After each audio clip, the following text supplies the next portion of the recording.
Today we're having for dinner a roasted chicken with some vegetables that I had left over in the refrigerator.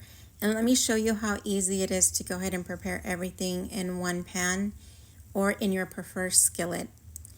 I'm going to be using fresh ingredients. I had some thyme and then some parsley ready to be trimmed in my garden. So I took advantage, and I had already a chicken that I bought a couple of days ago. So let me show you how I marinate my chicken. 2 tablespoons of butter and 2 tablespoons of olive oil. 3 garlic cloves finely minced. I had garlic confit, so that's what I'm using, but you can just mince your garlic. I'm adding some fresh parsley here. I'm going to chop that very well, add it to the rest of the marinade, incorporate, set it on side, and this is how we're going to stuff our bird. Half of an onion, thyme, half of the lemon. But before I stuffed the bird, what I did is I rinsed the bird, pat it dry, and then I seasoned with salt. I was very generous on both sides of the bird, also inside the cavity. And then I'm using the other half of the onion that I had left. That's the only onion that I had in the house. And then also the other half of the lemon. I'm marinating the chicken very well, evenly all over. Make sure it's nice and coated so it's nice and juicy and flavorful. Whatever leftover marinade you have, just keep it on the side because you're going to put it on top of your vegetables.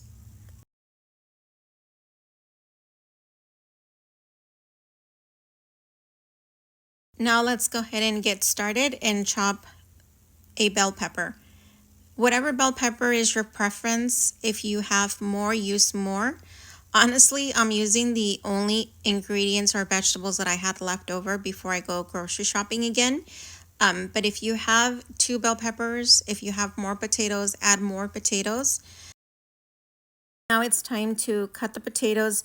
Make sure that they're not too small or too big because you want them to cook evenly as your chicken is roasting. The same thing with the bell pepper. You can see kind of like the size that I ended up cutting mine.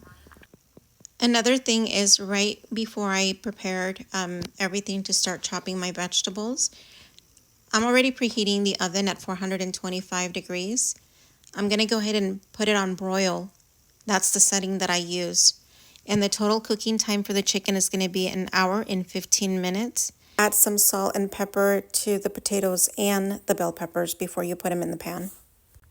Add some olive oil, just a little bit on top, drizzle that. If you had any leftover marinade, go ahead and add it. And then it's ready to go in the oven, 425 degrees, middle rack, for 1 hour and 15 minutes, total cooking time. Now we have our beautiful carrots. I'm using a little bit of olive oil and I'm just coating the carrots. And the only thing I'm going to be adding to the carrots is just salt. So, flip them around, make sure that they all have olive oil and salt. This is going to take about 17 minutes. It's been 30 minutes and now let's go ahead and flip the chicken on the other side. At 8 minutes, flip them. And then if you see like they're a little bit dry, just add a little bit of olive oil. It's been 1 hour and 15 minutes. The interior of the chicken or the chicken breast was 165, so we know it's well cooked now. Squeeze the lemon juice on top of the chicken. I'm going to finely chop the lemon, and then I'm going to add that back to the vegetables. Remove the chicken, put it in the center of the table, and look at how perfect those carrots look. They're nice and tender, sweet with a little bit of salty, and then put it all back in the pan so that way it picks up the lemon and the butter. The chicken is super moist. It's just hearty, homey, delicious. Remember to like, share, and follow for more easy recipes. And enjoy!